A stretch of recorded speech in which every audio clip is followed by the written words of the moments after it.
Hello. Hi. Welcome to Week 10 preview of REL 9D and 9E. Here we are. This is Week 10, and we're going to take a look at the teams this week. Last week we did some match reviews, and this week we are going to be just taking a look at the teams and see how they've come along. So we'll jump right into it, I guess, unless you have anything else you want to say. No. Though the first match is very exciting because rats beat lizards, and you predicted rats, and I think this is the first time you were right. Hooray! We'll get you like a little cupcake to celebrate the occasion. And why is there so much shit on my desk? Fuck. Stop shitting on your desk. I can't help it. The bathroom's very far away. So here's the what games have been played so far in 9D. We're still missing Average Royce Joe's and Voodoo, sadly. Might have been a problem on Voodoo's end. I remember seeing something in the admin chat about it. That's what I assume, but I don't think it's anything like major. Yep. So first up, yeah, like we said, Rats beat the Las Vegas Lizard Gizzard, Leazar's team. Good MVPs on both sides, actually. One level's a thrower and one level's a Saurus. Both true. Perfectly happy with. Both seem to have gotten a good amount of SPP out of it. It helps if it was I a pretty good game. Put up Blood Bowl instead of the title screen. That's true. Yes. Like I said, I rushed home and jumped into this. I'm not thinking 100%. I'm looking at Blood Bowl, but you can't see my screen, sadly. So. I mean, I'm also looking at Blood Bowl. I just hadn't made the stream look at Blood Bowl. Yeah, that's what I saw in the chat. Average Rice, he seems to have at least ghosted on this week, so hopefully he shows back up. Looks like the lizards were KOing but not injuring. Might have been part of the problem. The rats could have just come back, especially if they had a babe. I don't know what the inducements were like.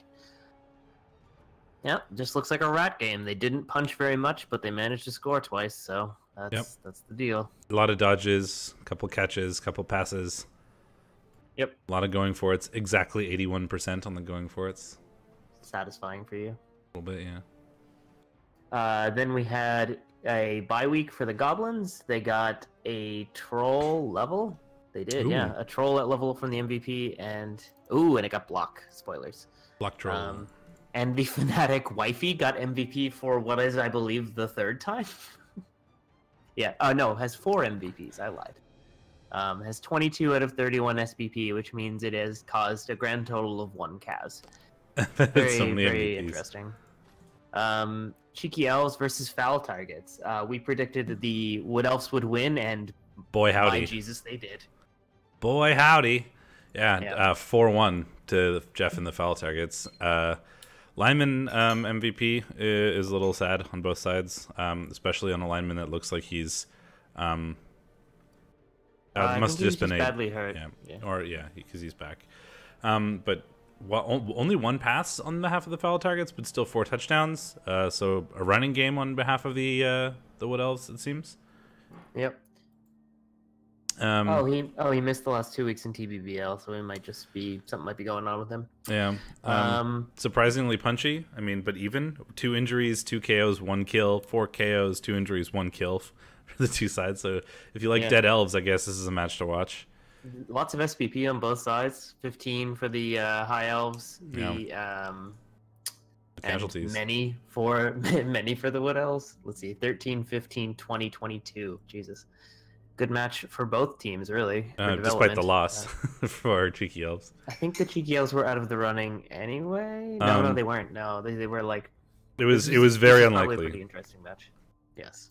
Well, Jeff has been kind of stomping everyone. So. That's true. It's true. Wood Elves are totally happy with a running game. No, I'm just saying they don't need to pass. No, they don't need to. I'm just saying. I was just wondering if any of those were like 2 turns by long pass, passes or whatever. But they're likely more just 2 turns with handoffs or what have you. It is worth noting, I suppose, that the Foul Targets got 10 armor breaks on 30 blocks against armor 8, while the Cheeky Elves got 11 on 39 against armor 7. But some of that might have been Blodge doing a thing. There's 2 or a couple of Blodge pieces, at least. The catchers might have Blodge as well. We'll see. Anyway, interesting game. Armor Furnace versus the Dark Elves. We thought the Armor Furnace. the Armor Furnace would win, and the Armor Furnace did win. It turns out Stab does not do a lot versus Chaos teams. Not really. And Taug, Deflower of Orcs, picked up the MVP to gain him a level. We'll take a look at that when we get to those teams. And a Blitzer picked up a level, or an MVP into a level. So those are both really good MVPs. Spoiler, it's a Chaos Warrior. It's going to be Mighty Blow if it's not Dodge or a Stat Up. Might be, well, Block, Mighty Blow. He already has Block. He's already got Block, yeah. Could be Guard. Could be. Again, tons of SPP for the Chaos. 15, 20. Yeah, well, real solid five injuries. He really just beat the crap out of the elves. Injured Blitzer got MVP, but the Blitzer is fine and picked up Guard. We'll get to that in a minute. Not a whole lot on the elves. Got a MVP and a Vanity Pass, I guess. So that was not a great game for the Redeemed Dark Elves, sadly. But that'll happen occasionally. If your armor breaks early, then things can go downhill real fast. Yep, and we had called the Chaos, so we were right there. We're going to call that Average Rice Joes versus Voodoo is going to go to the Lizards, which is technically a win for us, which is my favorite kind of win. Yep. You wouldn't go Claw before Mighty Blow usually, CRBoyz. You can, it's just Mighty Blow is almost always statistically better. Mighty Blow, like a lot of people go Mighty Blow, Claw, Block. Very, very few people will go Claw, Mighty Blow, Block. The only time I would consider going Claw is if I was facing like Dwarves or Orcs if you knew your next few games were really high armor, then yeah, that's fine. But like in the generic case, Claw is not likely to be taken over Mighty Blow unless your division is like entirely, Chaos and Orc and Dwarf and stuff. Then yeah, okay, Claw's gonna get a lot of value. But I mean, even against Chaos, it's mostly armor 8. But true. Anyway. Next up is Chaos versus Kislev. We were wrong. We said, wow, were we ever wrong? We said the Chaos were going to win, and they lost 3-0. Certainly did. Well played on the behalf of Royalton Circus and the Kislev. Yeah, it looks like they Kisleved everywhere. 3 touchdowns, 6 armor breaks, 2 expulsions. Looks like they were fouling a lot. 1 injury. They sustained a kill or a death and a couple injuries though. So I feel like the ladder climbers were doing their Chaos job in beating up the Kislev, but the Kislev were just playing keep away and managed to score quickly and keep scoring to not take too much attrition. You can kind of see that in the ball possession stats. The Chaos didn't really have it a whole lot. I feel like this may have come down to like a critical mistake on behalf of the ladder climbers somewhere, like on their offensive drive. Maybe they misplayed a little bit and got their ball stripped from them, and then the Kislev kind of ran away with it from that point. Yeah, the dice log also tells a bit of a story. The Chaos rolled 23 skulls and 25 pushes, so they rolled more skulls than POWs and Defender Stumbles combined. So they had a bit of rough blocking dice that probably caused a lot of turnovers. So that's true. I'd have to go through the dice log in detail to see, but that seems to be my first assessment. The leaps did not go amazingly for Royalton Circus, actually. About average. Most of the leaps are probably with blitzers. They only made 7. How many times were we wrong? 1 so far in this division? Overall, like many, I don't know. I feel like we're better than 50%, which is all you can really expect from us. Yeah, well, to be fair, Justin was wrong twice this round, and I was only wrong once. Yes, that looked like a bit of a weird dicing. Not necessarily a dicing, but I feel like if a lot of those led to turnovers, then that could have easily been Kislev scooping up the ball and running away. If they were bad turnovers, you'd have to you'd have to watch the match to really find out what happened, I think. But that's probably something that occurred at least once. And then Union United had a bye and got SPP on a lineman, a catcher, and some other things that I will check later. So let's get on to the teams. We'll start with Union United because why not? The bye has just been processed, so it doesn't look like Quick Draw has taken his levels yet. It's just a level on a lineman though. It's a lineman with wrestle. That's a little weird. I mean, it's not necessarily dodge, weird to have a lineman with wrestle or tackle. No. I meant more the yeah, right. You could turn him into a sacker. Just like it's a little it's a little odd, like how you're going to build a lineman like that is leveling, because wrestle linemen are usually the line fodder that like makes them live a bit longer. But you can use them as tackles, like a pseudo sacker too. That's pretty nice. Yeah, because like your other linemen, typically you don't want to pick up like you could always pick up dodge and just make him Raj as well. Raj is pretty good. I like tackle. I think you were right in the sense that that's better. Though the blitzers are the higher movement pieces, so they're more likely to be in positions to do stuff. And he does already have a tackle blitzer. But if you're gonna have him be on the line, then dodge just keeps him alive more, and you can sort of try to avoid some of the attrition that pro elves tend to suffer. It's certainly a good option. Sometimes you'll see like kick or dirty player, but I would not want to see that on a guy who already has wrestle, because he's probably going on the line, and both of those are useless there. And dirty player is also useless if you're already on the ground, so do not take those. Yeah, the catcher is starting to look that's a pass block catcher, which we've talked about before. I think it's interesting, but pass block is real good on pro elves because Agi 4 and Nerves of Steel.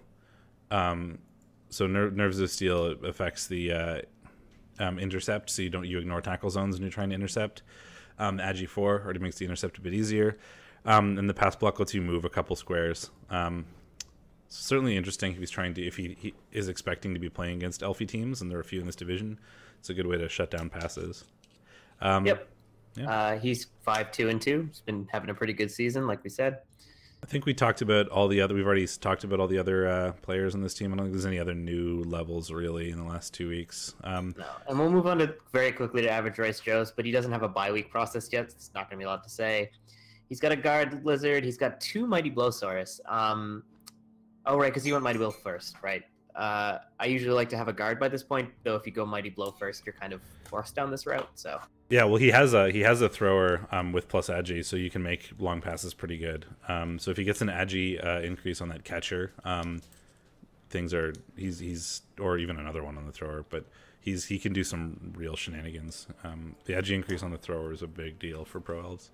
Yep. So like I said, Saurus development's looking nice. He's 2 Kaz away, or a handoff to Blazer Gordon Pibb from having a full Saurus development, which is nice. You get the whole blocks. He's got in two of those Saurus, if he gets lucky on the the bye week processing, could level up to only 1 away. So if either of them happen to pick up the touchdown, then that's a level.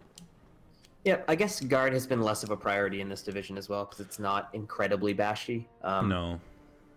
And his skinks are looking nice. He's got a diving tackle sidestep skink, which can be incredibly annoying to throw on the ball carrier once you pop a cage open. It's real hard to get rid of. POWs are hard to roll sometimes. He's going to need to drop a bunch of gold somewhere, because he's already over 150, and he's going to get a bye-week amount of gold. Yeah, that's fine. So. He'll probably buy the stadium.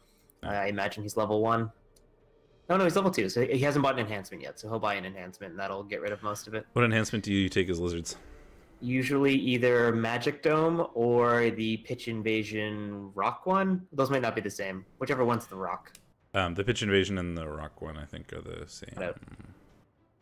I don't remember, but yeah, you bash teams will take that occasion. Like if they don't have anything better to take, the one that cancels like throwing rocks and stuff. Magic Dome is nice as well, simply because rain is awful as lizards. Yeah, we'd like to see some tackle somewhere here, but he's got the Mighty Blow guys are 10, and this guy's 10 SPP away. This one of the block Saurus could probably pick it up, but I don't think he'd take it over block first. His 5-3-0, so he hasn't lost yet. Certainly still in the running potentially. The teams that's up there. Manus is saying that it is Rock and Get the Ref. Oh, okay, there you go. So the one that cancels Pitch Invasion then is the other one. Yeah, he's certainly the up Rock. there. I mean, the Rock is still bad, but Pitch Invasion as a pitch control team does kind of suck, though he's unlikely to be on the downside of fame with his record. So if he's supposed to be on, if he's supposed to play Voodoo, right? So he's going to be getting a win, presumably, if Voodoo is MIA as we expect. So he'll go to 6-3-0, which is a pretty good record. Yep, and like we said, is likely to get a Saurus level out of it statistically. So we can look at Slow and Armor Furnace. Yep. Still has 4 rerolls. I would have thought he'd ditch one by now, but maybe he hasn't been giving away any serious inducements. I think with this level of block and skills, you probably don't need the third or the 4th reroll. So he picked up guard as I suggested on Tau Deflower Works. You win because he's already building one into a killer and he wants one as a support piece. That's pretty common. Yep. And he's got the other 2 have already picked up Mighty Blow. So one is block Mighty Blow and is block guard, and those 2 bottom ones are probably going to be like Mighty Blow Claw block or Mighty Blow block. Right, and we talked about Polt Thunderhoof picking up jump up as a first double. Being very ambitious. I mean, it is going to be at least 2 more levels before he gets Claw and Piling On. Piling On would definitely come after Claw. So yeah, well, he still needs. He's going to get Claw next. And then you probably consider block before Piling On, but God, I mean, you'd never get there. It's gonna take so long. I mean, it would be so unsafe. But But that he'll be a monster in a season. But no, he's gonna be dead. But I would bet money he dies before he gets Piling On. Yeah, we'll see. But I mean, it could be. This is like a really long. This is like definitely playing for the long haul. Lots of Mighty Blow. Like, is really playing the hard kill chaos. He's got the kind of utility sacker Beastman in a block tackle piece, good for taking out blodge pieces. If you're going to build a piece, it's good for blitzing. That might just be the start of a blitzer, because if you really want to get like a ball hawk type player, you'd probably want to replace that block with wrestle. But then again, you also have no block to start as chaos, so picking up block as a first skill on Beastman in general is just a good idea. And then he probably was like, "Man, there's a bunch of elves. I should get tackle," and got it on that piece. Yeah, it makes sense. So it might not necessarily be like a ball hawk type player in the far future, but for now, he can certainly use it as one. Yep, and he is sitting at 1490 TV, which I think is the highest. No, the Elven Union are a bit higher. Oh, they're sitting on 250k. So no, he is the highest TV. He could trim that a bit with a reroll dropping, because I don't think you really need 4 anymore. Once you've got this much block on the team, you're a bit more consistent. You're probably gonna have a hard time. I mean, I have a hard time going through 3 rerolls, let alone 4. I mean, you are notorious, but anyway, he's got a really good record as well. 5-3-1. He's only given away 1 loss. Although with really how tight the top of the table is, that might not be good enough. No, I mean, playoffs. Jeff is almost certainly going to win, as he has 8 wins and 1 loss.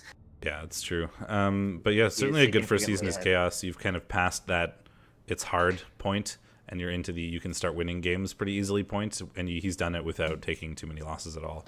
In fact, just one. Cheeky Elves, coached by Gypsy Prince, the High Elf team. This is the kind of weird but also cool High Elf team that he's building around like fouling, which has kind of worked and kind of not worked.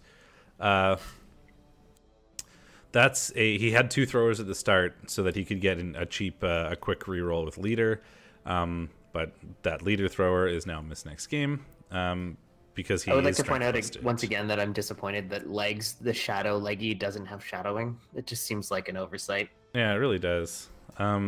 Polly the Pusher is getting better now with sidestep as well as frenzy. I think he had it last time we looked at this team too. He's got a plus movement thrower, which is really nice, and a strength busted leader thrower, which is awful. Yeah, he's probably he's probably gonna get on the one hand, that leader matters a bit because that's kind of why you took that thrower in the first place. But you've also had a few games under your belt at this point. You might not need to rely on that leader anymore. He took 2 throwers to get a quick leader, I think was the idea. Yeah, I mean, you could keep him somewhere safe for a couple of games while you get some money back to buy a new one, because you don't currently have enough to replace him. But I would look to fire him pretty quickly. Yeah, strength 2 is just such a liability. Yeah, you're going to be going into your next, especially when you have no dodge, no survival skills at all. Yeah. You're going to be going into your next game with only 2 rerolls, unfortunately, because your leader is busted. Yep. But yeah, it's going to be a tough one. Depends on what the next game is. Yeah. Wrestle. Yeah, we've seen these other skills before. Wrestle, dirty player, etc. It looks like he's lost a dirty player in a wrestle at some point along the line, but he has picked up an Agi. Pretty brutal game versus the what else? Yeah, that was the leveled lineman. You were like, oh, who cares? It's only a lineman, but he picks up plus Agi. So there you go. It's a good Agi 5 is good when most of the rest of your team is Agi 4 at least, and do some real shenanigans. Yeah. 5-2-2. 5-2-2. Yeah. All right, you go ahead. I was just gonna say 5-2-2, kind of mid-table, really. I don't think it's like mathematically impossible for him to make the playoffs, but it's real unlikely. I updated my simulation at work today, but I forgot to email myself the new version, so I can't actually check. But if I recall, it's something like 91% of the time foul targets goes to the playoffs, and then the other like 8%, 8 point something percent that there was is spread out between like 2-3 teams, and it's basically Jeff's game at this point, I think. Yep, it's gonna be his playoff spot to lose, as it were. Yep. Moving on to the Goblins. Here goes nothing with that bright yellow. Hurts a little bit. Outfits. Got some really cool development. He's got a guard goblin. He's got a plus agi goblin, which is always really nice. He's got a sure feet wrestle piece. Yeah. So for getting into cages, wrestling people down, things like that, a little more reliably. Diving tackle goblin, pretty standard stuff. He picked up a block troll, which is always really cool. You end up having to do a lot more blocks and a lot more blitzing with trolls as goblins than you would normally like to with any other big guy. So it's having that reliability is really nice. The edgy 4 goblin is pretty terrifying in several ways. Like, one, stunty edgy 4. I mean, that doesn't really make it's he can dodge anywhere on a 2+, regardless of tackle screens zones. don't exist, basically. Yeah, and it also makes the landing from throwing him a lot more likely. So it makes the 1-turn touchdowns like a little bit more of a threat than they would be normally. Normally, you can mostly ignore them because it's pretty unlikely that the thrown goblin is going to work for a touchdown. But with edgy 4, it suddenly becomes a lot more reasonable. And we have Wifey, the fanatic, who's eaten like 1,000 MVPs. He's gotten 4 MVPs in 11 matches. So he's gotten a lot of development on a fanatic.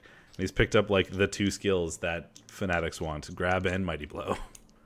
Yep. I mean, block would be the only other thing, really. That's a doubles though.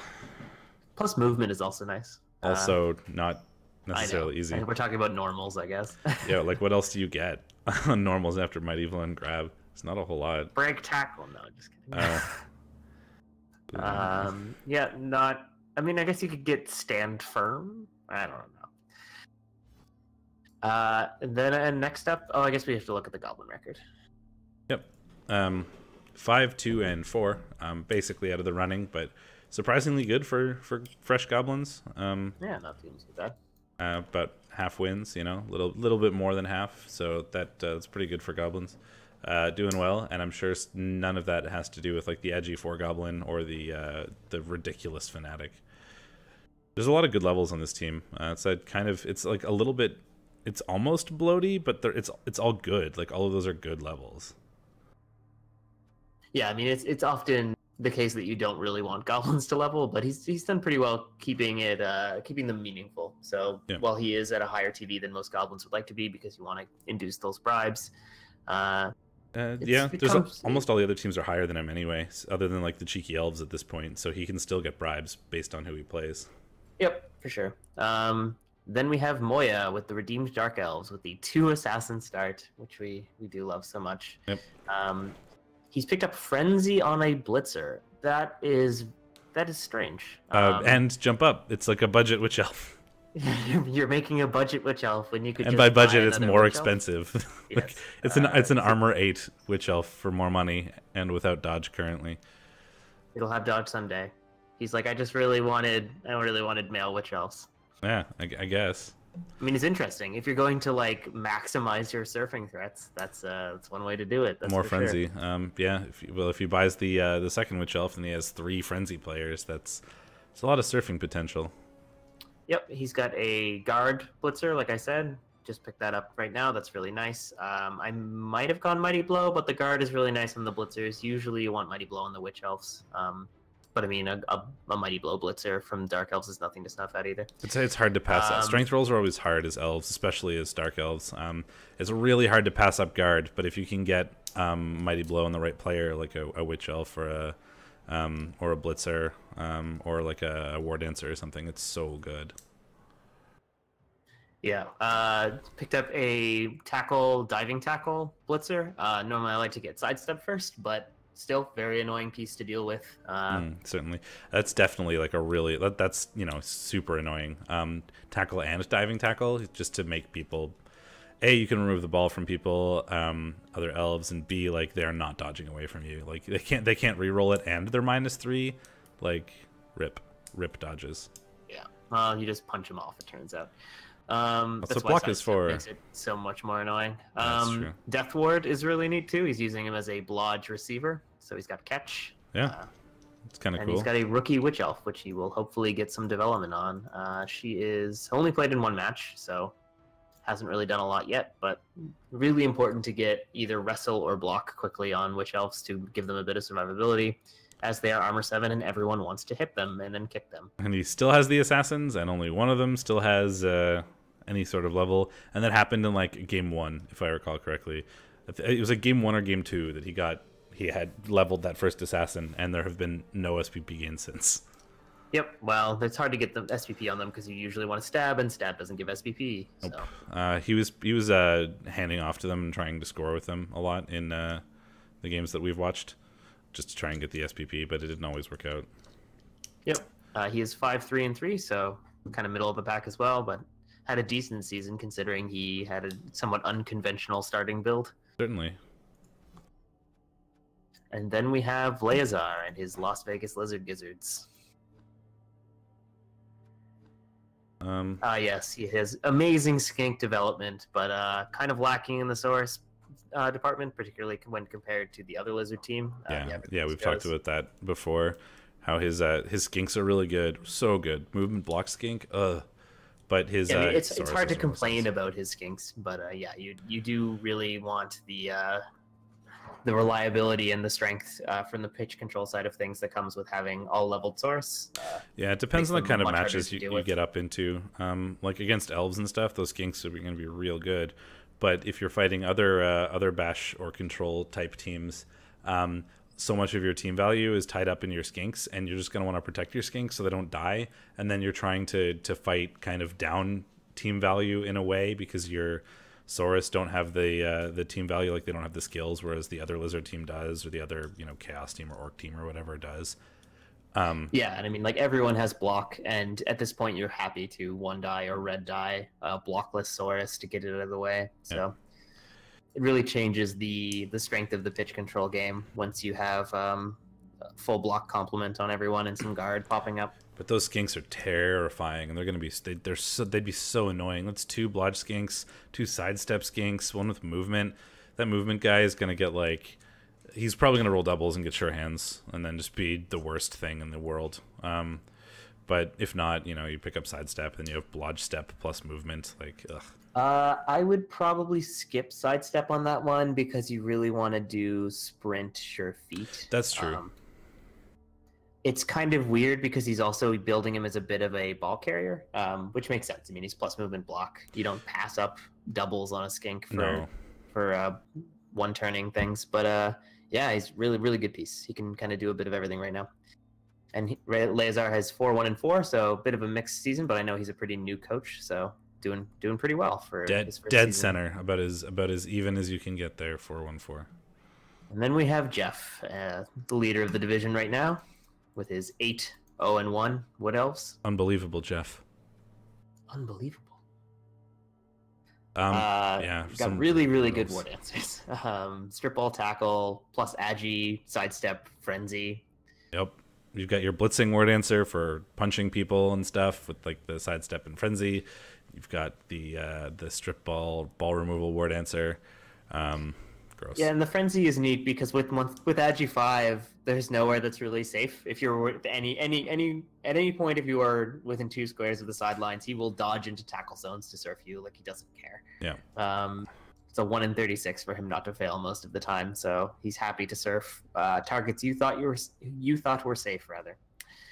Catcher, blodge, sure feet, just for moving the ball around for 1 turning. Yeah, sprint, sure feet. Turns out it's pretty good. Yep. Thrower is nearly leveled. Wish there was a vanity pass on there to get him his first level. Wood Elf throwers can get really gross, as we have seen. He will get another movement boost, probably. Fuck skinks, though. Treeman is 1 cows away from a level up. Always really nice as well. You can get Grab. guard, I imagine. Grab is also really good to make sure that yeah, they start right. They start with strong arm and stand firm, not guard or grab. Yeah, well, if the big thing is if they take root, you can still block people that are standing next to them, but you can't follow. Yeah, so you grab keeps people near you. Yeah, exactly. Or you can move people out of the way a little bit better. Like it just makes them, since they're so slow, it makes them more versatile in their blocks with like opening holes or keeping your ball safe or whatever. Yep, he's got some dodge linemen, some block linemen for some variety, and a kick lineman. So Boom. pretty standard stuff there. Yep. Good team. Real good team. And it's like a good development too, right? Like he's split up his players in a way that you can see which players he cares about getting SPP on. It's the top 3. And they have most of it other than like a level here or there, right? Like Yep. So next up is Voodoo, who will very quickly brush over because he might not still be a thing. Rookie Witch Elf. Got a tackle blitzer, a tackle dodge blitzer. Makes sense to grab a couple tackles in this division. There's so much dodge. Got a wrestle lineman, a block lineman, a dodge lineman, and a rookie blitzer in the middle of the list just to make me twitch, and a guard lineman. So decent development, kind of all over the place. Doesn't seem to be a big theme. And he was 4-1-1 before possibly dropping. Yeah, I'm not sure what happened there, but we'll have to figure that out for next time. Yep. Sir Kodiak Drats Rats, who won and gave Ben his first conflicted prediction win. Oh, yeah. Sure hasn't leveled his thrower yet, but he has a Mighty Blow Storm Vermin, a Wrestle Strip Ball Gutter Runner, which really opens a lot of options for not lizards. Skaven, yeah, you can really take advantage of the wait for your opponent to make a small mistake and then just remove the ball from him and run, because you now have like a really good chance of just removing the ball from him even with the red die because of Wrestle Strip. Yeah, so anytime he leaves it so it's even like just 2 tackle zones you're going into, or I mean shit, even if it's 3, it's still a 55% into 2 red dice where most of the results, everything but a skull, is a win. So yeah. If you leave a corner of your cage a little bit open, or if you leave it in contact with a rat or something, and they can make a hole, that ball is gone. Yep. Block Gutter Runner, probably doing some more safe carrying and stuff rather than the diving in, and 2 rookie Gutter Runners, sadly. But yeah, it's a 50-50 apparently with a reroll. So he was a replacement coach, so he didn't necessarily get to choose where all his SPP went initially. So some the lower development is to be expected. He's got a kick lineman, because that's always great on speed teams to grab that kick as early as possible. And another one happened to level up, and he just got wrestle because he's line fodder or whatever.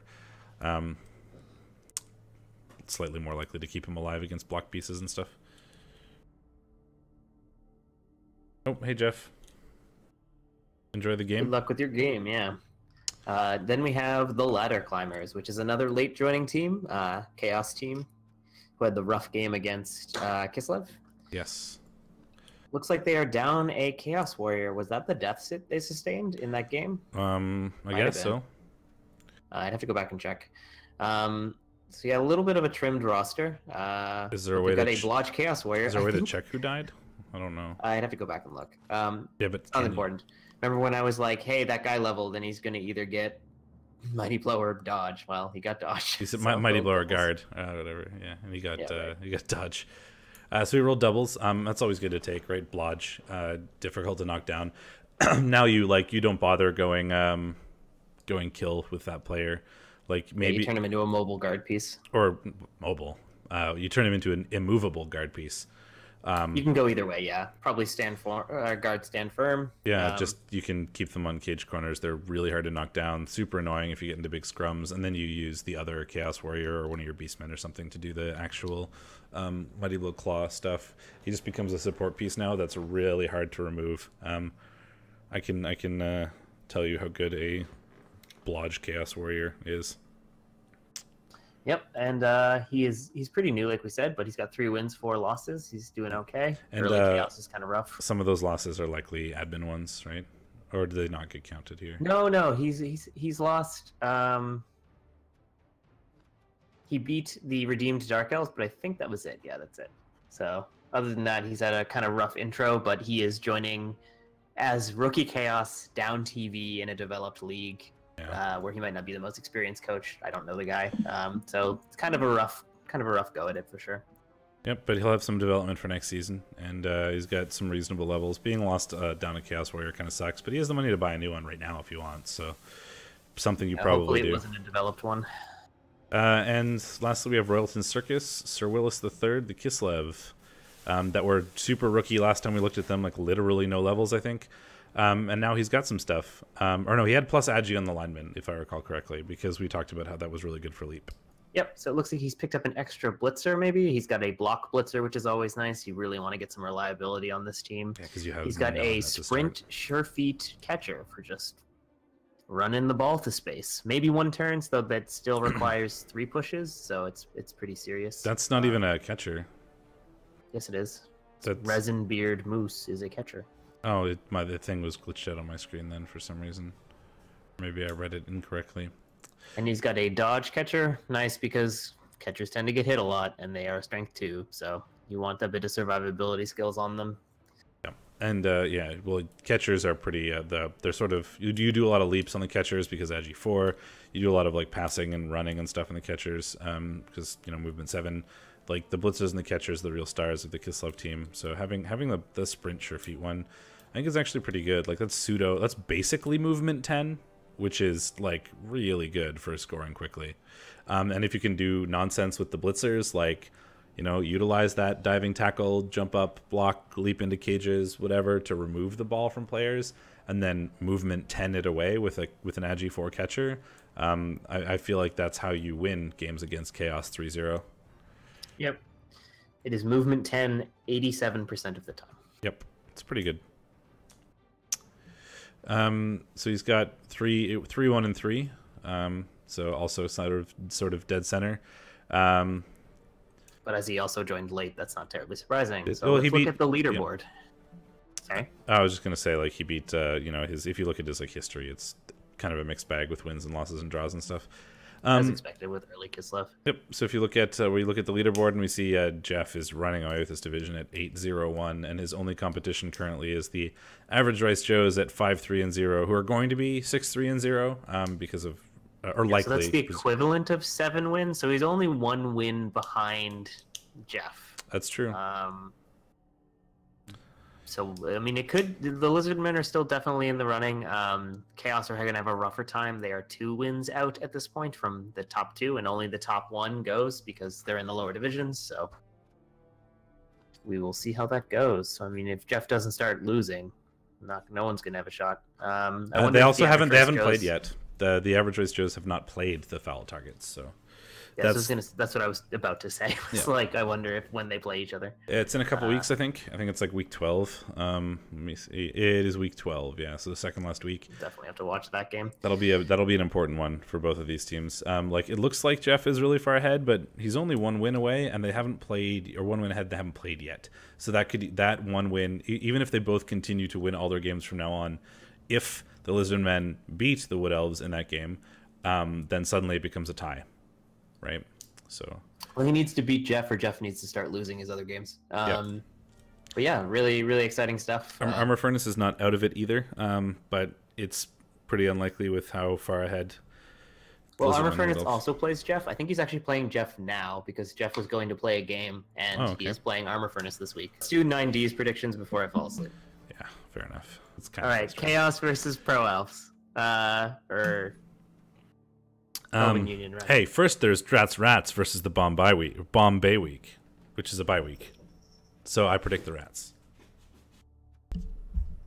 Yes. I predict the Pro Elves. Union United has been doing really well. They certainly have been doing well. And the Ladder Climbers are still a mostly rookie Chaos team. They've been doing okay for being a rookie Chaos team, certainly, but I think I want to give this one to Union United. Though it is worth noting, 1, 2, 3. Playing tomorrow at 7:30. Tomorrow is 1160 to 1530, and he still has pending. Oh, never mind. 100 of that is gold, but he's still going to get a fair number of inducements. This is Voodoo and Royalton Circus. Is that what we're talking about? Sorry, I was looking at the chat. No, I was talking about you needed ladder climbers are going to get like 400k-ish, no, 300k-ish in inducements. Archangel and CRBoyz are playing tomorrow at 7:30 EST, which is 8:30 my time. So I have stuff I normally do at 9, but lately it hasn't been happening. So I can certainly try, but I might have to cut out early if that thing that I normally do actually happens. So it's drugs. And it's regularly scheduled WoW raids, but the expansion is basically over. So the last like 2 weeks we've had nobody show up, so we've called it early. But I still have to kind of show up and check because I raid lead it. So if I don't show up, definitely nothing happens. Yeah, I won't be here because it's my D&D night got moved, or it's not D&D, but whatever. Anyway, so yeah. We predict the Pro Elves will win that matchup, and then we have Voodoo versus Royalton Circus. So that's the sort of new-ish Kislev team, and the Dark Elf team that kind of went MIA this week. I mean, if they come back, I would expect Dark Elves to beat fairly rookie Chaos, or Kislev rather. The Kislev have some levels now. They've picked up a block and an Agi lineman. It's true, but it's not the sort of stuff that's going to beat Dark Elves, really. I mean, like the diving tackle blitzers are nice, especially the one that is block, but Dark Elves usually have the blocking skills to get you off of them, so. Yeah, so like, assuming that Voodoo does play next week, then I'll give it there, but if they don't show up, obviously we can't be... Yeah, I made a note that it is a possible concede. And then we have Redeemed Dark Elves versus the Lizards. Yeah, so this should be a bit more interesting. Once again, we have the Assassin Dark Elves versus an Armor 9 team. But this time, not everybody is Armor 9, because there are also Skinks. So you could stab some Skinks, but if you're using your Blitz on Skink stabbing, then that's like kind of a win for the Saurus, or for the Lizardmen, I guess. And they're movement 8, so your shadowing isn't really that likely to work on them. Yeah, I mean, if Average Rice is playing this right, there won't be blitzes on Skinks available. But yeah, it's going to come down to how well the Skinks are protected, because those stab pieces can really do a lot of attrition on the Skinks. But I would normally give this to the Lizards, I think. I think nice bit of development. I think I'm going to do the same. Like, considering the Lizards are actually down TV and are going to get inducements on the Dark Elves, I think I want to give this to the Lizards as well. Chat Bowl, I mean, yes, in that this is if you look at the stream title, it is a division review where we are talking about all the games that have happened last week and are coming up in REBBL. So if you're not interested in that, then sorry, but this is not for you. Foul targets and armor furnace. So this is the Chaos team. That is, they've been doing pretty well, certainly for rookie Chaos, and they are no longer rookies with a bunch of block picked up and a bunch of mighty blow. That's going to be scary for Jeff. I mean, all of those connected blocks are going to be real likely to take people down. The good news is he has a tree man now that he can kind of anchor his play around if he really wants to, and that tree is less likely to go down because there is no claw yet on the Chaos team. Sure. So there is that option. And he's got 2 insane War Dancers. If he can keep them safe, this is going to go like one of 2 ways. This is going to either be like a 1-0 or 2-0 win for Chaos, where they just happen to remove a crap load of elves in like 4 turns, and then the elves can't do anything for the rest of the game. Or it's going to be like a 3-1 win for Jeff, where he just like steals the ball every once in a while and goes and scores. I, for one, believe in Jeff. So do I. I'm going to give it to Jeff, but would not be surprised if like the dice go badly and he loses a bunch of players early. It would be hard for him to win it, I think. But it's if his plan is going to be to like steal the ball as often as humanly possible or as elfly possible, and just score as often as possible to try to limit the number of blocks he takes, basically. There's only 1 tackle on the Chaos team. There's no sure hands. There's no dodge. So the like strip ball is super likely to work whenever he wants it to. So I think I'm going to give that to Jeff. Then we have the Buffkit Bills and the Cheeky Elves. Buffkit Bills have dropped out, as far as I know. They have, yes. And we have the Las Vegas Lizard Gizzards versus Here Goes Nothing. So this is the Goblin team that last week we predicted a win for, and they got it, which I was super pleased with. And Lizards. So these are Goblins with some reasonable levels. Against, like, those Goblins might be a little annoying for the Lizards to deal with, considering they don't have any tackle.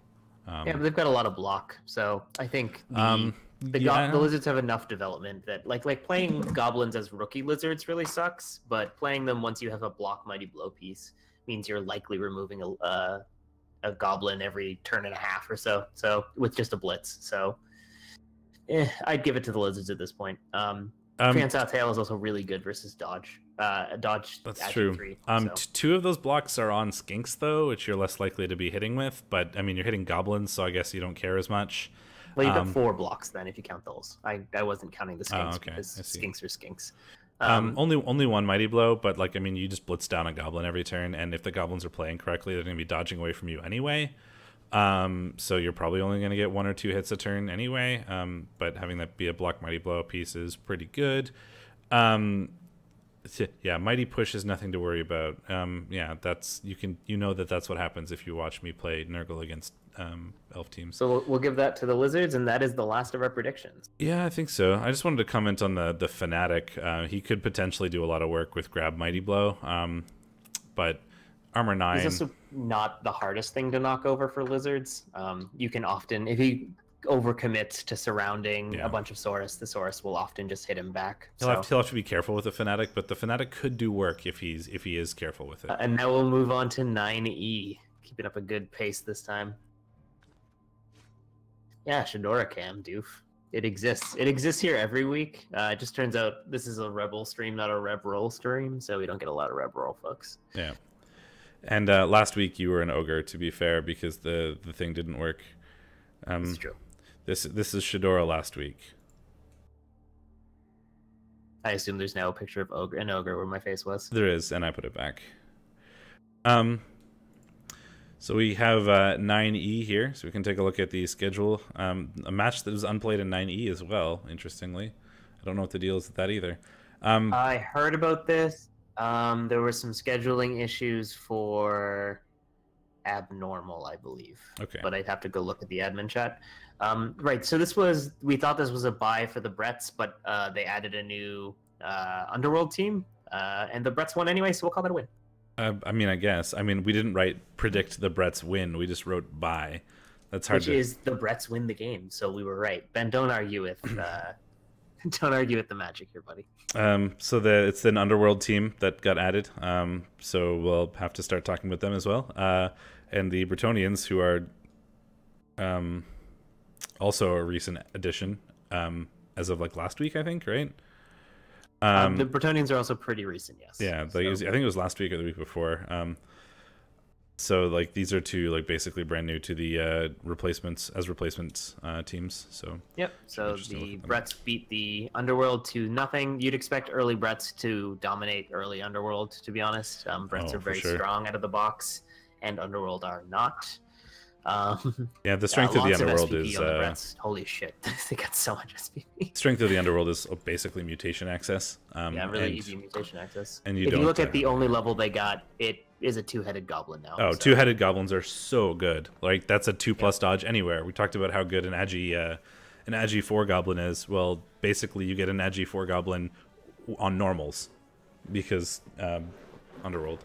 2-headed goblins are so good, but that is a lot of SPP for the Bretts, certainly. Fend is annoying. They have a huge variety of blocking skills to start with. A bunch of wrestle, they're quite strong with the blocks. Yeah. I mean, and the Blitzers have block, so they're very strong. His Blitzer leveled and rolled doubles for Mighty Blow. I never understand why Blitzers don't have strength access, but they don't. So they are GAP. Yeah, I always forget about that. We were talking about that a bit ago, and I was like, yeah, I like to take Mighty Blow on Blitzers, and like I forgot that they didn't have strength access. Big strong knights in fucking plate mail. Well, it turns out general agility, passing, and strength would be a little broken. Just a touch. So they have to lose that somewhere, and it is strength apparently. I guess it's undignified or whatever. Exercising is for peasants. Yeah, for and sure. then we have what I assume CRBoyz has been waiting for all night. Yeah, he messaged me versus- several times today. He messaged me several times about it. I or have a saw it bunch in of another Discord stream, I messages think. from him being like, ha ha. So yes, we bow to your superiority, CRBoyz. Congratulations. Hey, Migo. Yep. So we predicted the Rats would win, and they did not. They certainly did not. We bow to your superiority, CRBoyz, and your giant stanks. Rex, buddy, you'll let us down. Yep. Just kidding. Yeah, Agi5 is nonsense. It's true. So you picked up MVP on a Storm Vermin, which is nice, and he got it on a Kick Lineman, which is always kind of weird. Yeah. I guess you can go dodge just to keep him alive. Yeah, Hell like of a the game only on skill both you really sides. want on a kick lineman is kick, and then you just kind of don't care anymore. The Rats beat the hell out of the Wood Elves, but couldn't keep them down. 5 KOs, 2 injuries, to 2 KOs, 1 injuries, and 1 kill. Yeah, they had the ball more often, but it turns out Wood Elves, especially once they're developed, are really good at removing the ball from you and running away. Like, Skaven are also good at that, but turns out Wood Elves may be better at it. Depends on your levels. Oh, he killed his Horns wrestler, apparently. That sucks. Oh, no. 44 yards passing for the Wood Elves, so yeah. Yeah, 5 passes, 5 catches. I feel like that had something to do with the 4 touchdowns, maybe. Mayhaps. Looking at the dice rolls, though, I mean, it kind of looks like you both got a little lucky. It's kind of weird. Yeah, those are some reasonable D6 on both sides, certainly. But holy shit, you threw a lot of dice, CRBoyz. You have 40 in every category, more or less. Yep, So that's 40 times 6. That's a lot of dice. might There be was a the most fireball. dice I've seen. The fireball Yeah. was good. Four successes and 1 failure on the fireball. So you got a 5-person fireball and it knocked over 4 of them when it's a 4+ roll. That's pretty good. Is that how fireballs work, or are you rolling against yourself? I have to go look. But yeah. Oh, I don't know. It was Whatever. either a very good fireball or a very bad fireball. I'm sure they can tell us which it was. That's true. I don't So, know. yeah. A The good dice logs game. are so dumb. They don't tell the story correctly, and that's very annoying to me. No, and they so apparently it was a nice fireball, so that means that So you It rolled a was- d6 against your opponents then, I guess? Yeah, that's how it works, because it's you roll a d6, and for every 4+ that knocks over the player, and then you roll armor. yeah. Yeah. Then we have Desnot Knockers versus Komodo Killers, which was a tie, and we predicted the Orcs would win. Oh, right, this was I heard about this. This was the one where we predicted the Orcs would win because Vulpes had such a battered team, but he managed to pull out a draw, which was very, very impressive. That's true, yeah. Well done. These are 2 coaches who are like near the top of the ladder. Oh, well, it's because he was down Croxagore, right? And this was the match that he had a miss next game, Crocs, I think. And this was the match that mattered a lot because both of these guys were sort of in contention to dethrone Rex Longbone if one of them won, and then they tied, which is exactly what Rex wanted. But then Rex lost, so So then so it kind of works out in the end. And I don't believe Rex has played Desnot Knockers yet. So, and I think that's this week. So we could see somebody new at the top of the table. we could. We'll have to see when we flip to it. It looks like the Snot Knockers had truly dreadful blocking dice, though. Double the amount of both downs and skulls to POWs and defender stumbles. He was not having a good game. No, and you need those pals and the skinks too, generally. Yeah, I mean, he's got a lot of block pieces, so the both down probably wasn't as bad as it looks. Oh, and he hasn't played well, Vulpes either. So we have there could be some shaking up at the top of this table. Dun dun. So yeah, we were wrong there. Next up I mean, is sort Necro of. versus Humans, which we said the Necro would win, Hasn't played yet. but it looks like they have ghosted, so we're wrong. I don't know if that counts. It's kind of hard for us to see that we were wrong about a game when it literally didn't get played. Here, I'm willing to give myself that. And then we have what? Oh, right, because Archangel's Will and Friendship is Massacre had already played by the time we did this because they hate us and they play their games instantaneously. And if I remember correctly, I predicted that Friendship is Massacre. Like, he came into chat, Morley came into chat and said, we've played the game before you flip to 9E. Give us your quick predictions. And I said Friendship is Massacre, and you said Archangel's Will, and look who was right. I don't remember that. I do because it was important at the time. Archangel's Will had 1 armor break on 18 blocks, which sounds a little statistically unfortunate. Yeah. Yeah, oh well. And then the rest are buys, I think? No. Yeah, 28 blocks Necro success. versus Dwarves. We said the Dwarves would win, and they lost. I was going to say 28 successful blocks. Wrong on this one. 6 KOs, 3 injuries, and a kill. That's a lot from the only 28 blocks. Meanwhile, in my Nurgle versus Wood Elf game this week, I made 40 blocks and got 1 KO. 40 blocks and 1 KO. I know, you won't stop bitching about it. It was very annoying. Yeah, bye week and then Negro Nut Punches was Liverpool. It was 1-0, but we were very wrong in that we thought like the Dwarves would run away with this, and they clearly didn't. Yep, so let's take a quick look at the leaderboard. Skaven are still at the top, 7-1-1.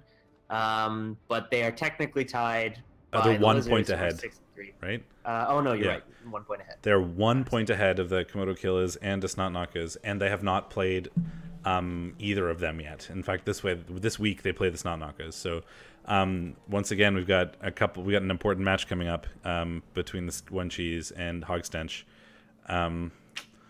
Whoever wins that is going to be at the top of the table. If they tie, the Skaven will still be ahead, but if in any other situation, whoever wins will become the new division leader. So both divisions are still hotly contested. That's pretty cool at this point. Sometimes you have a bit of a runaway leader. This one a bit more so. There's only really one major contender against Jeff in Division 9D, but this one is there's kind of a 3-horse race, as someone in chat put it. It's certainly like could go with 3 games left to play for all of these teams, and 2 of those for the Skaven being Komodo Killas and Snotnockas. The top of the table here could easily shift around. Yeah, for sure. So let's go into the teams real quick before we go into the predictions for next week. Oh, we didn't do the predictions for next week, did we, for the last division? We'll have to go back. Oops. We forgot. Through the magic of editing in YouTube, I will have it fixed for the online version later. Cram it in later. That's well, fine. I'm mostly wiggling my fingers now, so I know where to cut. Oh, I see. As you're being nice to yourself. Yeah. Okay, so we've got a strip ball tackle war dancer, really nice, and a sidestep mighty blow one. I think you might have already had this development earlier, but it's really, really solid. You've got one for doing attrition blitzing and one for doing leap into cages rather, and taking the ball away. Plus movement, nerves of steel, block catcher for recovering the ball or catching the ball rather in. Those are 3 so good pieces. Like strip ball tackle, super good. Mighty blow on a war dancer is something you always want if you can pick it up, and then movement 9. So it's a movement 11, like effectively. No, it's a movement 12. Oh yeah, sprint. Movement 12. If you're willing to invest a reroll, because 3 GFIs is not. I mean, it's not. It's likely to pass, but it is a risky thing to do. Sure. And he's only 6 SPP away from or 6. I can't math. 9 away. No, that's also not right. It's 8. You fucking turd. I had a 12-hour workday. You have 2 math degrees. Yeah, I had a 12-hour workday. My brain is not working right now. He's got the thrower with accurate, so he's clearly just throwing that guy into the backfield somewhere where he can't easily be blitzed. Or even if he does get blitzed, he's blodge, so it's not super likely to work out. And then the Nerves of Steel means he can just catch it, and then Movement 9 means it doesn't matter where you've pushed him to or where in the end zone he is, he's just going to score anyway. That's a really good piece. Certainly. And you think that's good, Rex? We're in another league. We're playing two war dancers leveled up on their first game that they played. One picked up plus strength and one picked up plus agi. And then I beat them in my first game with rookie orcs, who was awesome. And I tied them with rookie lizards somehow. But we diced him because he's a much better coach than we are. Oh yeah, I mean I got a fireball that knocked out the catcher in both war dancers. He did give you that fireball though. That's true. So the accurate thrower is nice. Block lineman just for line fodder to keep him alive. Guard lineman is super good for assisting on those cage dives, for assisting the attrition blocks with the mighty blow piece. As really we've said once, we've said 1,000 times, Guard on Elf teams is really good. 1 is great, 2 is amazing, and 3 is life-changing. Yeah, you grab sure feed for sure. Yeah, I was going to comment on that with my whole failing at numbers part. I was gonna say he's only however many away from getting Sure Feet and making that even better. Like that's a relatively easy one turn even. It's one what push. Be good. Yep. Very, very good. Really solid team. Having a bit of a rough season at 5-4-4, kind of middle of the pack, but amazing development for next season. Yeah, and he didn't necessarily have all that development at the start, and now that he has it, it's gonna make things a lot easier. It's true. He is almost to a tree, which will be nice for limiting any future attrition he might face. The Chew Toys, we can go a bit quickly, I guess, because we don't know what the deal is there. I don't think they're gone. I just think they missed their game this week. Oh, okay. Two Block Wolves. Fine, go ahead. I was just gonna say 2 Block Wolves. It's great. We all know why it's great. Go ahead. Mighty Blow Guard, white. Normally you go guard before Mighty Blow with Necromantic whites. I think we talked about this before. Necromantic can't afford killer whites as much because they do have to be a little more surgical and strategic with their blocks. 1 isn't bad, but 2 is probably not worth it. I'd go guard on one of them. I'd go guard on one and other. Tackle on the other, but he doesn't, because he doesn't have any tackle either. Frenzy can be, especially with block, can be sort of like pseudo tackle, I guess, in that you get 2 chances. But it could be like, yeah, guard definitely first, at least on one of them. Although he could have just been playing for the sort of like make the level up easier, longer game style. Yeah, he's got a huge bench and only 2 rerolls. That's a bit odd. I mean, some of these might be Pokemon, but I'd probably fire a bench. You don't need 14 players at this TV. I mean, possibly ever. I mean, you could go 14 sometimes. You've got Bone Diddley for fouling, so having a bench of 2 makes sense. And you've got Titus the Dead Jester now for line blocks. He's a little more sturdy. Really would have liked to see a 3rd reroll. Necro are not the most reliable team and kind of do suffer a lot of turnovers, though he's gotten a bit of reliability. Especially in the werewolves, which is really nice because they are huge liability. Frenzy just makes you more likely to roll 1 in 9s, so more chances to roll 1 in 9s, I should say. But werewolves can be the scariest players in the world, but they have to get those levels to make them that. Truth. 1, 2, and 5, so he's not having the easiest time, but that can happen. Yeah, I'd probably fire the minus Agi zombie. It's unlikely to ever matter, but sometimes your only dodge available is a zombie dodge, so you do what you can. He is 1, 2, and 5, having a really rough season. Early Necro can be tough, and he has experienced that for sure. Then we have Hogstench, who is one of the division leaders, Orc team, who has also grabbed Jump Up, though I think he had already had it last time we looked at him. He did, yeah. And this is a much less weird time to pick up Jump Up because Piling On is next for this Orc. Yep. He is doing the Killer Blitzer probably guard 2 Black Orc strategy.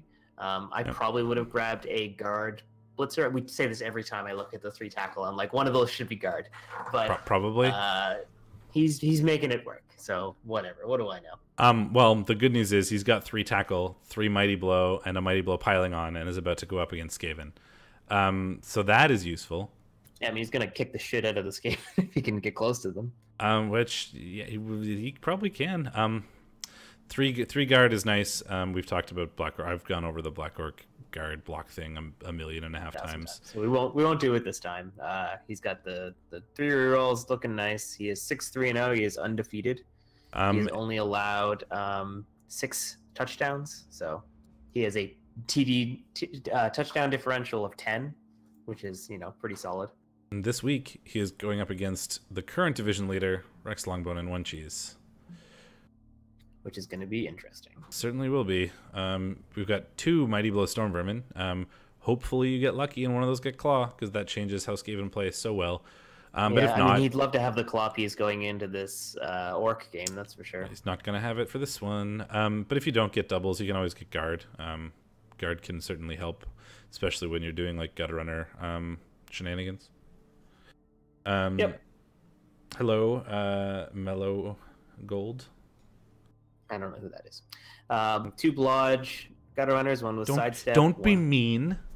It's the truth. I just don't know who he is. I'm sure you're a wonderful person.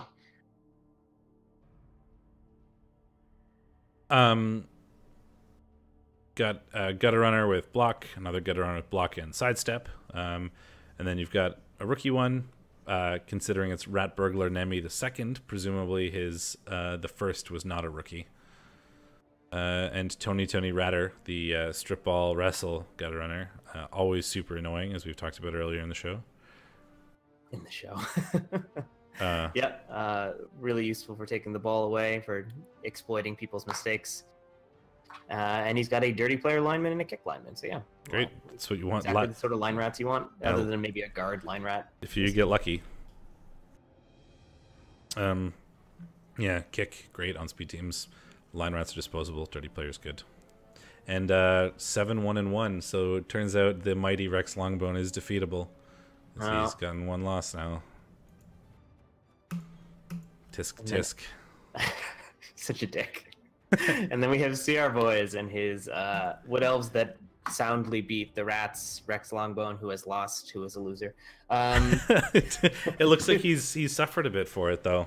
Oh, geez, did he ever? This lineman was already movement busted, and this catcher was already niggled because they're not MNG. That miss next game Ward Answer, though, is... No, he's armor value busted. He is dead. He is DED dead. Oh, yeah, that's basically a dead Ward Answer. I mean, you need Ward Answers. They're so good. You can't get rid of him until you can replace him, really. So ideally, but all you need is 50k. So it shouldn't be too hard to get a new one after this game. Yeah. Might make your next game annoying, though. Oh god, yeah, this next game is gonna suck. He has one Ward Answer, but it's only got strip ball. It's only Blodge Leap strip ball. How terrible. I feel so bad for you. And like, it's only the best starting piece with one level. Oh. My War Dancer is only Blodge strip ball. You try playing Wood Elves with one goddamn War Dancer. No, I don't want to. I don't want to play Wood Elves at all. Awful. Yeah, and then so he's got a lineman with kick, and he's also picked up dodge to keep himself alive. Couple dodge smattered around, and we've got an Agi 5 lineman, so Agi 5 shenanigans. Yeah, I agree. I'd probably keep and he has kept the catcher. Oh, for sure. Agi That's a movement 9 Agi movement. 5. It's so good. Yeah, you just don't let him get hit. Yeah, you just abuse that catcher until he dies. Like someday he's going to die, but until then he can win you games on his own. So you, especially with that like Agi 5 lineman to throw to your Agi 5 catcher, those two can probably just win games by themselves. So like you just abuse the crap out of that catcher until he becomes glue or is killed. I wouldn't give him Apo rights either. Certainly not. But if you can keep him alive, he'll do really well. But he's gonna die at some point. For sure. 5-2-2, so doing pretty well. Especially since one of those is against the division leader. Yeah, the catcher is definitely a backup War Dancer. I mean, he's just like can dive into cages and sack things when you need it, or recover the ball and run away. Absolutely. Does a bit of everything. Next up is Vulpus and Kulta, who is one of the other division leaders, tied this week versus Hogstench to keep in the running. Hey, look, it's a baby Dr. Robert. It is a baby Dr. Robert, but the joy of Dr. Robert is that he rolled plus strength after he already had block and mighty blow, which made him a sight more reliable than a strength 5 Saurus, who... It's like a Crocs, but without Bonehead. Without any skills. It's a skillless Croc. But the Crocs, the Crocs has guard and block, so that's a super annoying Croxigar. Yeah, we've talked about that one. It's really, really good. His Saurus is still MNG'd, it looks like. Shouldn't there be a injury icon here? That's interesting. I don't know why that happened. I don't see it either. That's bizarre. Must be a visual bug. Two Saurus went block, a Mighty Blow first, 3 went block first. Not committing to either all block or all Mighty Blow first. He's a wishy-washy type of person. And he gave us such shit for the Mighty Blow start. So if I hover over the icon, I see the injury plus on his portrait. Yeah, so do I. And it's weird. Cyanide. 2 Mighty Blow, 3 block Saurus, 1 plus strength. Good early development, though he's still not quite at that sweet spot of Saurus. He might want to buy a new skink. Yeah. I mean, you're gonna get loner skinks, I guess, but you have 120k. So I mean, I guess like it depends on whether your next match is like super important or not, because you kind of want to save that money in case like. Someone's saying he has a buy, which would be super good for him. If that's he does. true. So yeah. Oh, so then the don't buy is another skink. brutal. Yeah, leave as is. You'll get your source back, and then after your buy, you'll have a bunch of extra gold, and you can use that extra gold to pick up rookie skinks. It's pretty good source development. It's not. It's really good. It's really good in the sense that he has a skill on every player. He doesn't have the He doesn't have like the full block spread like the other one almost did. It's like 2 SPP away from it, but. Yeah, three of 6 of those Saurus will level up if they get an MVP from the buy. So, and the Saurus are most likely to get it. So that's. I mean, his team is trimmed down to. I wouldn't be surprised if he had fired a rookie skink or something like that to make this bye week better. That's true. But he might have just lost them as well. Yep. So he's not sad if the SPP lands pretty much anywhere. I mean, the skinks would be less than ideal, but even they're at least nicely developed. Yeah. Well, thankfully for him, there is no claw palm in this division yet. It's pretty early. Komodo Killers are another lizardman. Oh wait, we just looked at them. We literally just finished. Gods of Metal. Gods of Metal. By Skippy. Human team. They haven't played their game this week, I think, right? If that's. They're likely to get a bye, I believe. So. Okay, so got a level up pending on the thrower still. He's already got accurate. I guess you hope for doubles to take strong arm if you're going to go with the throwing route with him, considering one of his catchers has diving catch and the thrower picked up throw or pass. Yeah, accurate. God damn it. He didn't do anything. He's still sitting on 290k. Like, this is exactly what the team looked like the last time we looked at it. So I wonder if he's even been logging on, because you'd want to fire this blitzer and hire a new one and sort things out that way. But yeah. So he'll have another bye, last I think, time because it looks exactly the same as last week or last time we did this. But yeah, he'll have another bye, so more money, more levels that he hasn't taken yet. But the blitzers are looking good. The sure hands one, we've seen how annoying it is. Guard Ogre is great. Diving catcher is kind of cool. Makes those passes just a little bit better, and you kind of need everything you can to make passes a bit better on humans if you're going to be throwing as humans, because you don't have Agi4 anywhere. So that's kind of neat that he's like going hardcore into the passing game. And he is 2-1-5, so I guess it might not be working out, but if you're trying to play passing early as humans and you don't have those skills yet, that can be kind of hard because you really need those skills to make up for it. So there you go. Yeah, Menace, I assumed he was going to buy an Apo and a blitzer, a new blitzer. Yeah, we talked about it last time we reviewed the teams. We're like, he has enough money, he'll buy a blitzer and an Apo, and he has neither yet, and that was 2 weeks ago, so I'm not sure what's going on there. He might have also been leaving. Who knows? 2-1-5 had a rough human season. Yeah. Friendship is Massacre and Captain Bubsby, or Morally, as he's known in other places. Undead team. His stat freak undead team. Yeah, the stat freak undead team. Yeah, the movement 4 mummy that everybody gave him shit about, but now it has guards, so who cares? Now it's the same as the other mummy, but also faster. You do need to fire a zombie, I think, considering you're at 14. 13 is fine, because you have a dirty player zombie. Just stomp the hell out of somebody every turn until you start running into zombies, and that'll take a bit because you've got 13 of them, or well, 13 players. Yeah, we've talked about that movement mummy so much, Mellow Gold, so much. The movement 4 mummy. Some people didn't like it because it slows down guard, but he has guard now, so who cares? White's picked up guard. Then we've got our first stat freak White with plus Agi, and now he has Mighty Blow. We've got a Blodge plus Agi ghoul, which is ridiculous. That is such a good ghoul, and he's only 4 SPP now from getting something else. What do you get on that ghoul next with Blodge and Agi? Sure hands probably. Yeah, I mean you don't. I suppose your ball carrier. So. Yeah, it just even if it's just to defend against the strip ball, because he's already like he already picks up on a 2+, but just defending, being Blodge sure hands to defend against like strip ball and stuff, he's really hard to remove the ball from suddenly. Dirty player skeleton, dirty player zombie. Stompy stompy. Do it a lot. You have 14 players. Kick a lot of people with them.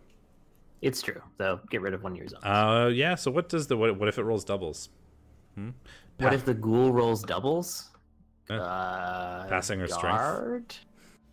I mean, guard It's could be kind good. of a weird development. Like, I mean, guard would be nice, but because it could just get anywhere, but it's going to die, and you really want to keep that piece alive. Yeah, well, it can get anywhere, and it's going to be hard-ish to knock over with blodge. But I mean, it depends if everyone has tackle.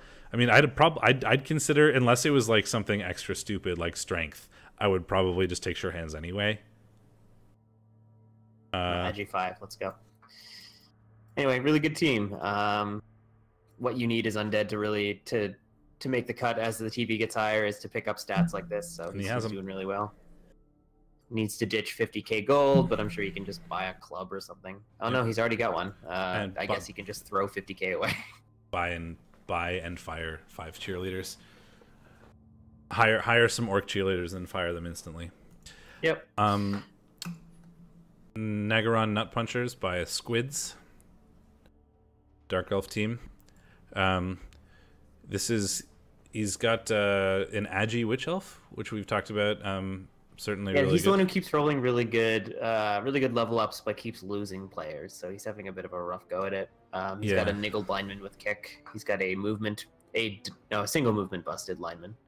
Agi block. Witch Elf is of course amazing.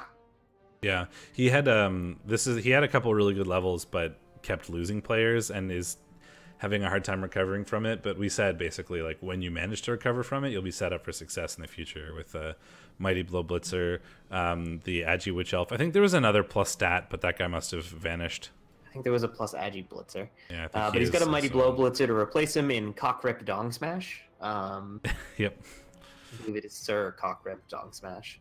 And Maggot Meat, the Strip Ball Blitzer. Normally you go tackle first, traditionally, but if you're going to go the kind of Ball Hawk Blitzer route, though the Ball Hawks are usually also the Witch Elves, so again, tackle is more standard. But yeah, 2 Blodge Blitzers, 1 with Strip Ball, pretty nice. Dodge lineman, wrestle lineman. Yeah, I think I would probably have taken tackle over Strip Ball. Like, I think the only reason why I think he was considering it probably because the Witch Elves don't have it yet, and you want it somewhere. But the reason why the Witch Elves don't have it is because his first level was Agi, and he's like, well, gotta take that. And then your second level, you really want block, because they're armor 7 and they're frenzy. You don't want them, screwing up those frenzy blocks and falling over and getting killed. So he just had to take other skills first. So maybe he was like, I want Strip Ball somewhere, so he took it on a Blitzer. But I think I probably would have taken tackle. Yeah, Rex, I really hope he just rolls double strength up, a double for piling on or some shit. I don't know. Oh god, just is the most ludicrous elf ever. I really want a legend player in Cockrip Dong Smash. Yeah, I'm not a huge fan of the Strip Ball either, as mentioned. 3 wins, 6 losses, so not a great starting season, especially as Dark Elves. Khemri, Broken Boy, Shazelbob. Did really, really well at the start of the season and has fallen off a little bit, but it's hard to say that he's fallen off when he's 6-1-2 as Khemri. Losing Tomb Guardians will do that to you. Certainly, but he went 6-0, I think, or something like that. 5-0. 4 deaths, and I wonder how many of them have been Tomb Guardians. He went 1, 2, 3, 4. He went 4-0 at the start of the season, and then he lost to Komodo Killers, and then he won. He's only lost to like the major teams, like the top of the table teams, right? Like Desnot Nakas and Komodo Killers. So he's certainly doing really well, especially as Khemri without a whole lot of skills. No, Suzu Watari, this has very, very little to do with American football. If anything, it's closer to chess where you punch each other. Yeah, it's fantasy football in the fact that fantasy means fantasy football. Yeah, in the fact that fantasy is like orcs and goblins and elves and shit. And it is football in the sense that there is a ball and you have to get it to a square, yeah. or a line rather. But that is basically where the football rules end. Yeah, I love this game. I hate football, if that tells you anything. So no Tomb Guardian SPP at all. He had some developed Tomb Guardians. He had all of his Tomb Guardian SPP was on one Tomb Guardian. He had a Mighty Blow Guard Tomb Guardian, and that's the one that died. He had like 16 SPP on one and 0 on all the others. And we talked a couple weeks ago about how like, while Tomb Guardian levels are great, that was really unfortunate, because if something happened to that Tomb Guardian, you're really screwed. And something happened to that Tomb Guardian, and now he has no Tomb Guardian SPP. Yeah, it really sucks. He's got a kick skeleton, a dirty player skeleton, 2 mighty blow tackle blitz raws. Those are really good blitz raws, and that throw raw is so good. He's got an Agi 3 piece. That's cheating on Khemri. An Agi 3 sure hands piece. Wow. It's also block, Wow. and you don't have a whole lot of really block reliable. on Khemri, so that's an amazing piece. My favorite part about this is that he has 2 throw raws, and the reason why he has a second one is because he accidentally bought it. He was trying to buy another skeleton, and he accidentally bought a throw raw instead. And he's like, "Well, I guess I have 2 now." I mean, my favorite thing is actually that we're gushing over a 6-3-3-7 piece with block sure. Yeah, well, it turns out that, like, when 6-3-3-7 is an amazing stat line for Khemri, because it's just the Agi. Like, I have a Khemri team where I do all my ball carrying on a skeleton because the skeleton rolled Agi 3, right? Like, it's just that good. It does not come with a good tutorial. Thankfully for you, we have an entire league / Discord I server just fucking typed it. Shut the. to talk about it in chat. It's more Just or kidding. speak it. Yeah, this is for REBBL, that we're doing a team review and stuff for REBBL, which is the Reddit Eternal Blood Bowl League. But the sister league to REBBL is REBBL, which is the Reddit Eternal Blood Bowl Rookie League, where we basically have an entire league designed around teaching you how to play, playing against other people who haven't played a whole lot before, if any. Hook you up with people who have played the game before, a lot of content created around the teams and stuff to try and get people into it. The whole point and the whole goal is to get people excited about the game and learn it. So if you're even remotely interested, I would suggest you check that out. And Shadorra will link you the appropriate things in Twitch I posted a chat. link to the Getting Started wiki. It is helpful. I didn't write it. Yeah, this is these are both these blitz, like, that's a really good throw raw. Those blitz raws are really good and will only get better. Yeah, his Tomb Guardians aren't leveled. You'd really like Mighty Blower Guard there somewhere, but those blitz raws are massive, and that throw raw is massive. So hopefully he can ride those out a little bit until the Tomb Guardians catch up. Just unfortunate that they've been going down, but that sometimes happens with Decay and how they don't have block, and they're just a massive target for people. Is that it? No, we have Liverful as well, and all the rest are, or no, and then the 2 new teams. So Liverful and Razor Sharp is Dwarf Coach. Has he picked up a second Troll Slayer yet? Nope, he still only has the 1. I think he sustained a death, though. That might have been that. Last time we looked, I think he only had 1 Troll Slayer, though. Well, he's got 100k, so he can pick up 1 now. And he may just do that. He's got a Blodge Troll Slayer, which is kind of nice. I like the strength 4 runner. He's going to be a pain to knock over as well, especially since he's picked up block. Runners are huge targets on Dwarf teams, A, because that's how they pick up the ball, and B, because they're the only players you have that don't have block at the start. So once you've covered that weakness, and then improved upon it by giving him strength 4, suddenly you don't have a whole lot of weak spots on your team anymore. So that's really nice. Yeah, I think the admins are possibly working something out for that Vulpes. It's kind of weird. Yeah, Unfortunately, unfortunately, it's unfortunate that they've had a lot of dropouts this season. Yeah, I don't know what it is. REBBL is not normally this bad, but there's been a surprising number of dropouts in REBBL this whole season. Like, people have been, like, the admins have been chatting about it. Like, there's a lot of people who have dropped out, like, way more than normal. So we're not really sure what's going on there. But Yep. Lots of guard, as you'd expect on Dwarves. Really standard Dwarf development, picking up Mighty Blow on the Blitzer to make him a bit more of a killer. Yep. Sometimes you see them pick up Tackle, but Tackle is less necessary on Dwarves, though on the movement pot 5 piece it can be nice. yeah, when your loner pieces are block, tackle, armor 9, you don't really need a whole lot of tackle anywhere else. But, you know, the movement 5 makes the tackles a little bit better if you're trying to blitz with them, but only a little bit. Basically dwarves, right? Kind of as expected. There's some cool stuff in terms of, like, the strength and the Blodge Troll Slayer, but for the most part, there's going to be a lot of guard spam, and there certainly is. 6-0-2, or 5-0-2, yeah. He's been doing pretty good. I think he's won all the games that he's actually played. He was a... No, he lost to the Dark Elves most recently. Right, sorry. And he also lost to the CRBoyz Giant Stags a while ago. So he was a replacement, so he's only actually played 5 of those games, if I recall correctly.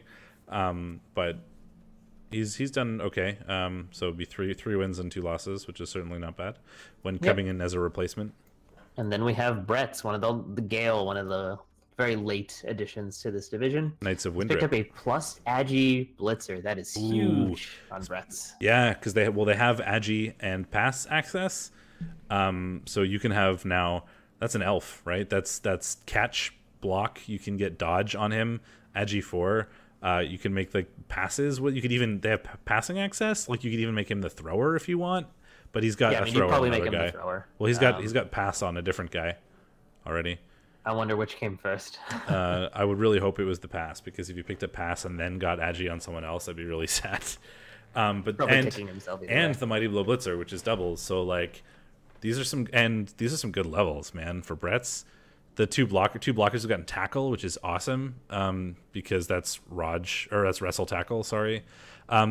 You'd kind of like guard if you can get it, because you don't really have any. Or Mighty Blow even potentially.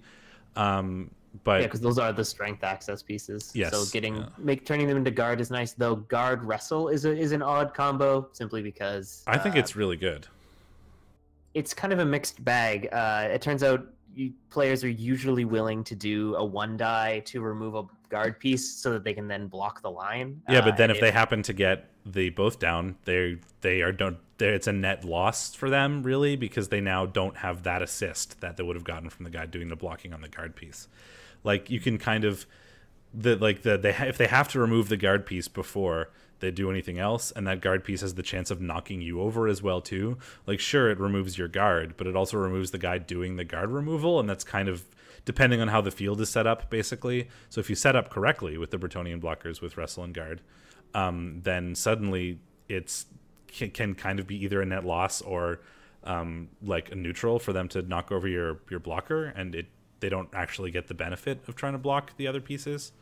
Right, but in the event that it's block guard, nothing happens and you just gain. Like it's better. I find block guard is better because the result is you are still standing with a guard piece and they are probably not providing assists to anyone else.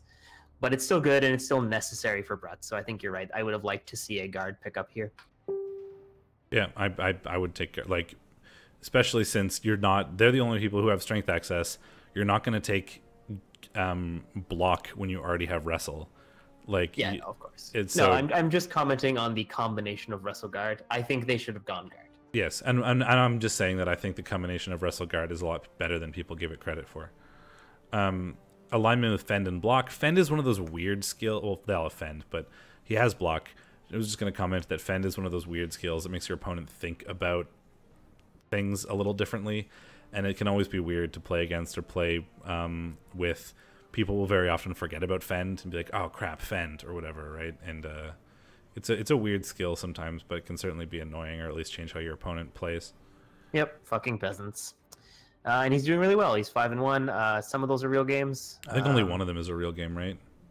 2 of them are real games. You played Archangel's Will, and you played the Warpfire Stalkers, who are the other new team in this division. Segway. An Underworld team. So, oh man. So they've picked up an Agi 4 Skaven lineman. Speaking of dodging places on a 2+, we've got a 2-heads goblin. We've got horns on a Skaven blitzer. Yeah, this is all sorts of interesting. He's got a Skaven thrower with nerves of steel. Yeah, this is really neat.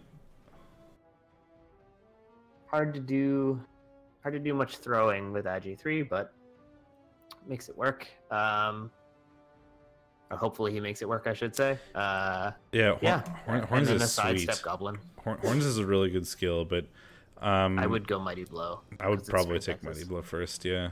But Horns is the strength good. of the Skaven blitzers is that they can get incredibly easy access.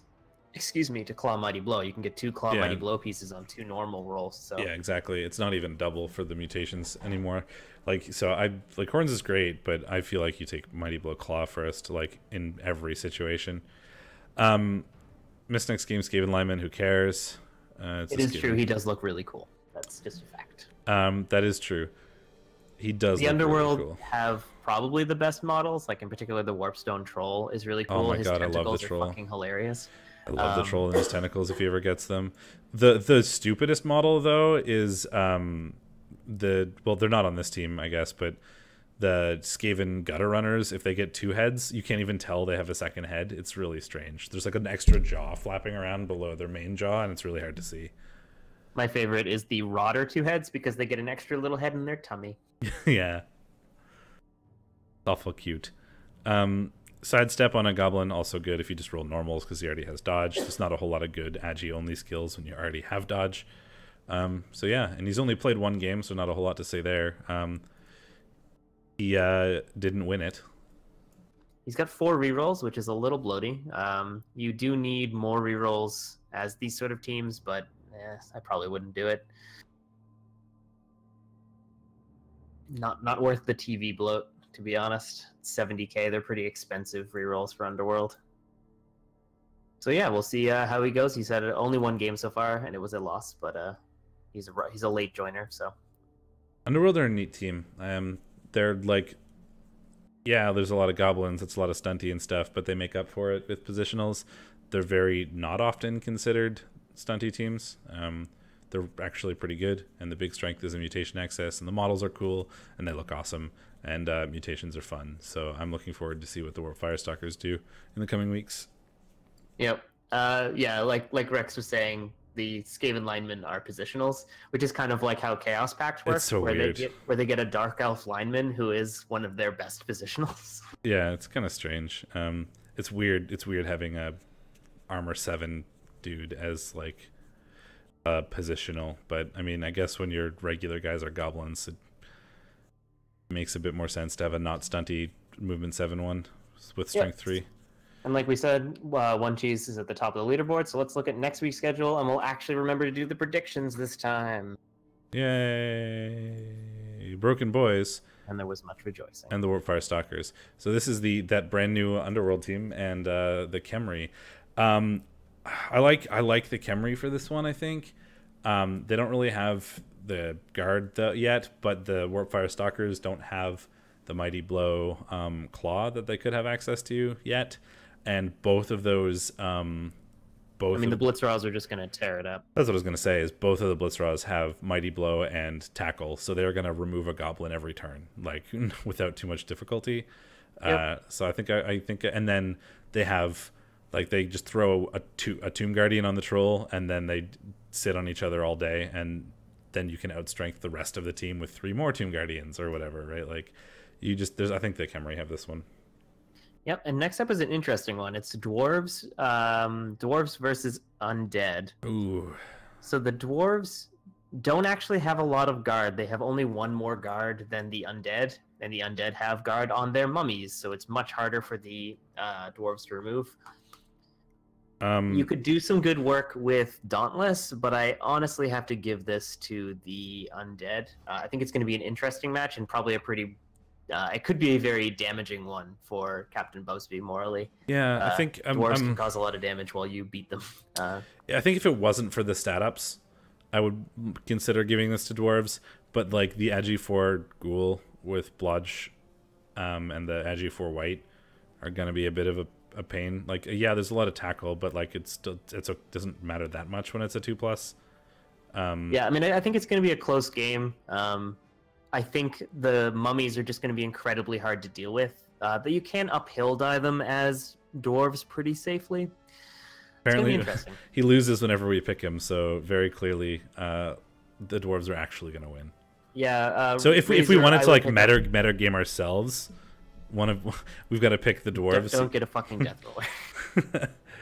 No, I'm gonna go. I think I'm gonna go with Undead for this one. And if you lose, well then we'll just prove ourselves right, because if we picked the other guy, then you'd clearly win. Like, we're just always wrong about you every time, so we can't win no matter what.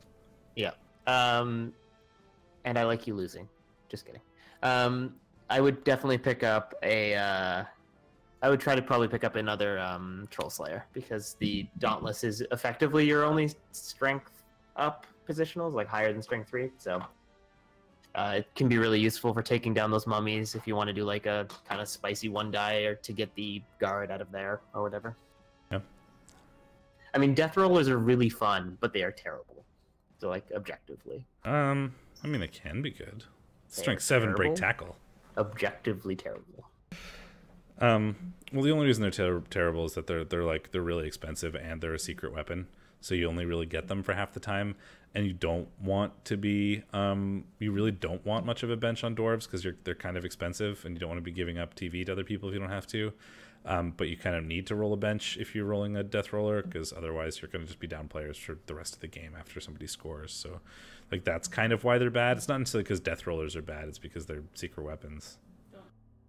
Yep, and then we have Gods of Metal versus Dark Elves. Normally I would give this to humans, but I don't know if he exists anymore, so this is kind of a problem. Yeah, it's a like bit humans, of a weird Humans thing. with a bit of development are normally pretty good at fighting elf teams because they can keep up and they have the mighty blow to punch the crap out of them.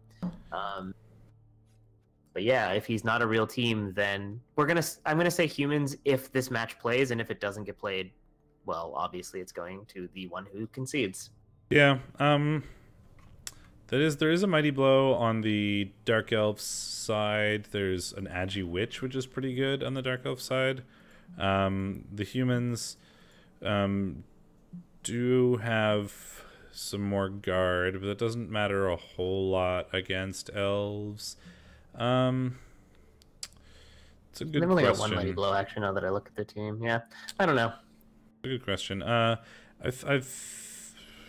I'm changing my mind. I think I'm gonna go Dark Elves. That's what I was gonna say, is Dark Elves as well.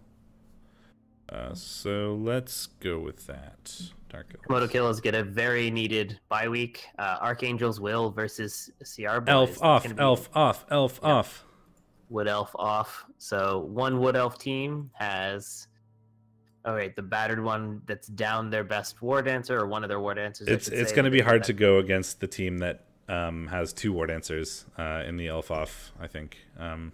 Agreed. Especially one of them has a Mighty Blow War Dancer. That's going to cause a ton of attrition. Yeah, so I think I want to go with Archangel here, and that's like almost entirely because 2 War Dancers in an elf off. War Dancers are super good, and in the mirror matchup, when one of you has the more, like, the better positionals because they actually have them, it's hard to vote against them, I think.